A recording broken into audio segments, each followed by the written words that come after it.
आदत अपग्रेड में आपका स्वागत है, जहां छोटी आदतें जिंदगी में बड़े अपग्रेड्स लाती हैं। आज का ये एक्सप्लेनर एक बहुत ही अर्जेंट साइकोलॉजिकल वेकअप कॉल है। एक ऐसी चर्चा उस पूरी जनरेशन के लिए जो मेंटली पूरी तरह एग्जॉस्ट हो चुकी है। जब रोज सुबह उठना एक बोझ लगने लगे और लगातार कोशिशों के बाद भी रास्ते बंद नजर आएं, तो दिमाग को लगने लगता है कि हम एक एंडलेस लूप में फंस चुके हैं, जहां से निकलना नामुमकिन है। लेकिन साइंस कहती है कि ये सच नहीं है। आज हम साइकोलॉजी और न्यूरोसाइंस के जरिए देखेंगे कि इंसान का दिमाग कभी भी पूरी तरह से अटकता नहीं है। जरा सोचिए, अपना सब कुछ खो देना, अपना परिवार, अपनी आज़ादी, अपना आने वाला फ्यूचर। हिस्ट्री की सबसे डरावनी जगहों में से एक, ऑश्विट्स प्रिजन कैंप में डॉक्टर विक्टर फ्रैंकल की यही रियलिटी थी। एक ऐसी जगह जहां चारों तरफ सिर्फ मौत और आइसोलेशन था। पर वहां उन्होंने एक ऐसी सच्चाई देखी जिसने साइकोलॉजी को हमेशा के लिए बदल दिया।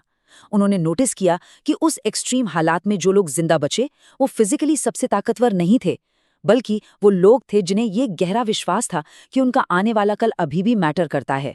हालात चाहे कितने भी खराब क्यों ना हो, अपना एटीट्यूड और अपना रिस्पॉन्स चुनने की आज़ादी कोई किसी से नहीं छीन सकता। आज हम किसी प्रिजन कैंप में नहीं हैं, लेकिन क्या हम मेंटली ट्रैप्ड नहीं हैं?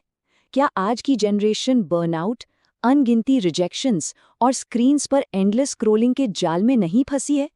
ये सिर्फ फिजिकल थकान नहीं है, ये एक गहरी इमोशनल एग्जॉशन है। रिजेक्शन ईमेल्स, एग्जाम का स्ट्रेस, ओवरथिंकिंग और सोशल मीडिया का लूप, ये सब मिलकर दिमाग को कन्विंस कर देते हैं कि हमारी लाइफ पॉज बटन पर अटक गई है। दिमाग ये मान लेता है कि अब और कुछ नहीं हो सकता। ज्यादातर लोगों को लगता है कि उम्मीद यानी होप सिर्फ एक फीलिंग है, एक जज्बात जो कभी आता है और कभी चला जाता है, जैसे बस बैठकर अच्छे वक्त का इंतजार करना। लेकिन साइकोलॉजी ने एक चौंकाने वाला खुलासा किया है। होप कोई पैसिव इमोशन नहीं है, ये एक हाईली एक्टिव स्ट्रैटेजिक सिस्टम है। डॉक्टर दाइसाकु इकेडा ने एक बहुत गहरी बात कही थी, होप इज अ डिसीजन, यानी उम्मीद एक चुनाव है, एक फैसला है, खासकर तब जब लाइफ बहुत मुश्किल हो जाए। मोटिवेशन तो आती और जाती रहती है, लेकिन होप एक स्ट्रैटेजिक माइंडसेट है जो ये कहता है कि आज चाहे कितना भी दर्दनाक हो, आने वाला कल बेहतर हो सकता है और मैं अभी भी आगे बढ़ सकता हूँ। तो आखिर ये मेंटल सिस्टम काम कैसे करता है? इसे समझने के लिए साइकोलॉजिस्ट डॉक्टर चार्ल्स स्नाइडर की ग्राउंड ब्रेकिंग होप थ्योरी को देखना होगा। उनके मुताबिक होप एक डायनामिक मेंटल आर्किटेक्चर है। इस आर्किटेक्चर में हम अपने गोल्स तक पहुंचने के नए रास्ते ढूंढते हैं और सबसे जरूरी बात, खुद को उन रास्तों पर चलने के लिए कंटिन्यूअसली मोटिवेट कर पाते हैं। ये दिमाग को प्रॉब्लम पर नहीं बल्कि सोल्यूशन पर फोकस करना सिखाता है। जब हम इस थ्योरी को अपना लेते हैं तो हर मुश्किल एक पजल बन जाती है जिसे सॉल्व किया जा सकता है। इस मेंटल आर्किटेक्चर को ठीक से समझने के लिए इसे 3 फंडामेंटल पिलर्स में ब्रेक डाउन करते हैं: गोल्स, पाथवेज और एजेंसी। ये तीनों पिलर्स आपस में जुड़कर एक ऐसी जबरदस्त ताकत बनाते हैं जो किसी भी थके हुए और हारे हुए दिमाग को अंधेरे से बाहर खींच लाती है। आइए इन्हें जल्दी से समझते हैं, क्योंकि इनका सही इस्तेमाल सच में एक अटके हुए दिमाग को दोबारा एक्टिवेट कर सकता है। सबसे पहला पिलर है गोल्स, यानी द डेस्टिनेशन। सीधी सी बात है, मुझे चाहिए क्या? हमारे दिमाग को फॉरवर्ड मोमेंटम जनरेट करने के लिए एक टारगेट की जरूरत होती है। उम्मीद बिना किसी दिशा के नहीं बन सकती। गोल चाहे कितना भी छोटा क्यों ना हो, जैसे दिन में सिर्फ एक पेज पढ़ना, अपना कमरा साफ करना या एक ओवरड्यू ईमेल भेजना, ये एक्शंस दिमाग को एक क्लियर डायरेक्शन देते हैं और उसे भटकने से रोकते हैं। दूसरा पिलर है पाथवेज, यानी रास्ते। सवाल ये है कि और किन तरीकों से वहां पहुंचा जा सकता है। हाई होप रखने वाले लोग हमेशा एक से ज्यादा रास्ते ढूंढते हैं। लाइफ में ऑब्स्टिकल्स और रिजेक्शंस तो आएंगे ही, लेकिन जब एक रास्ता ब्लॉक होता है तो वहां हार मानकर रुकने के बजाय वो फ्लेक्सिबल रहते हैं। एक प्लान फेल हुआ, कोई बात नहीं, वो तुरंत नए ऑल्टरनेटिव रूट्स क्रिएट कर लेते हैं। और तीसरा सबसे अहम पिलर है एजेंसी, यानी वो विल पावर जो कहती है, क्या मुझे अभी भी यकीन है कि मैं आगे बढ़ सकता हूँ? रास्ते मिल भी जाएं, पर उन पर चलने के लिए जो मेंटल एनर्जी और अटूट विश्वास चाहिए, वो इसी एजेंसी से आता है। यही वो फ्यूल है जो रुकने नहीं देता। अल्बर्ट बेंदूरा के सेल्फ एफिकेसी कॉन्सेप्ट के मुताबिक जब हम अपनी एजेंसी को पहचान लेते हैं तो हम पैसिव विक्टिम से एक एक्टिव क्रिएटर बन जाते हैं जो अपनी जिंदगी खुद ड्राइव कर रहा है।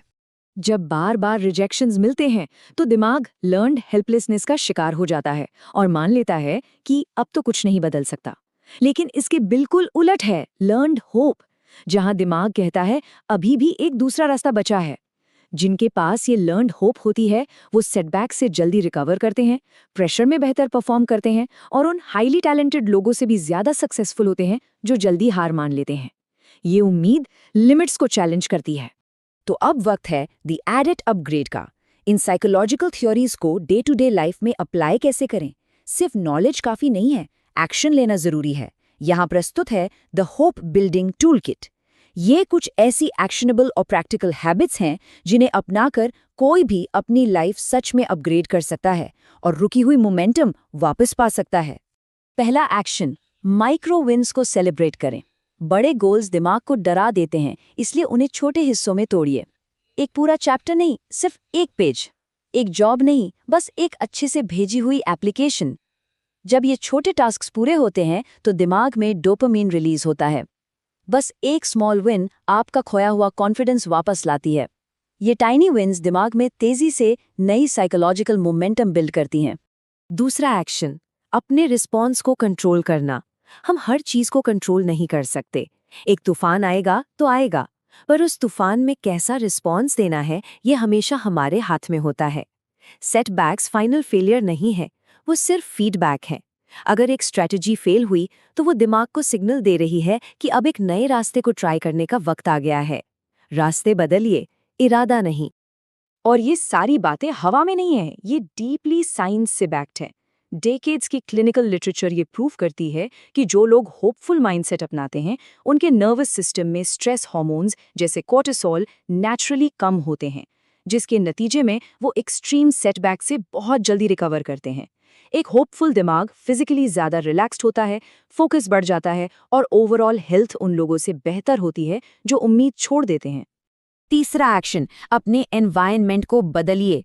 अकेलेपन में उम्मीद का पनपना बहुत मुश्किल होता है। जो लोग लगातार नेगेटिव बातें करते हैं वो एक एनर्जी वैम्पायर की तरह दिमाग से सारी उम्मीद और मोटिवेशन चूस लेते हैं। वहीं पॉजिटिव लोग और मेंटर्स उम्मीद वापस रिस्टोर करते हैं। याद रखिए, होप हमेशा लोगों के जरिए स्प्रेड होती है। एक सपोर्टिव कम्युनिटी के बीच होने से मुश्किल रास्ता भी अचीवेबल लगने लगता है। चौथा एक्शन, फ्यूचर को विजुअलाइज करें और प्रेजेंट में एंकर रहें। हमारे दिमाग को इस सबूत की जरूरत होती है कि एक आने वाला कल सच में एग्जिस्ट करता है। जब अंधेरा छा जाए तो एक होप जर्नल में अपनी पुरानी जीत और रेजिलियंस को लिखिए। यह आपको याद दिलाएगा कि आप पहले भी तूफानों से निकले हैं। इसके साथ ही अपने नर्वस सिस्टम को शांत करने के लिए मेंटल स्पेस क्रिएट करें ताकि ओवरथिंकिंग का लूप टूटे और नए रास्ते दिखाई दें। एक बात हमेशा के लिए याद रखिए, हम कमजोर नहीं हैं, हम टूटे हुए नहीं हैं और हम डेफिनेटली अटके हुए तो बिल्कुल नहीं हैं। इंसान का दिमाग एक ऐसा चमत्कार है जो किसी भी वक्त उम्मीद के इस पूरे सिस्टम को दोबारा लर्न और रीएक्टिवेट कर सकता है। दिमाग अंधेरे से निकलकर फिर से रोशनी देखना सीख सकता है। उम्मीद कोई ऐसी फीलिंग नहीं है जिसका हमें सिर्फ बैठकर इंतजार करना चाहिए। ये एक बहुत ही ताकतवर साइकोलॉजिकल मसल है। एक ऐसी ताकत जिसे रोजाना मेहनत से, छोटे छोटे इंटेंशनल एक्शन से और सही आदतों से कल्टिवेट और प्रैक्टिस किया जाता है। इसे रोजाना अपने दिमाग की जमीन में एक बीज की तरह बोना पड़ता है।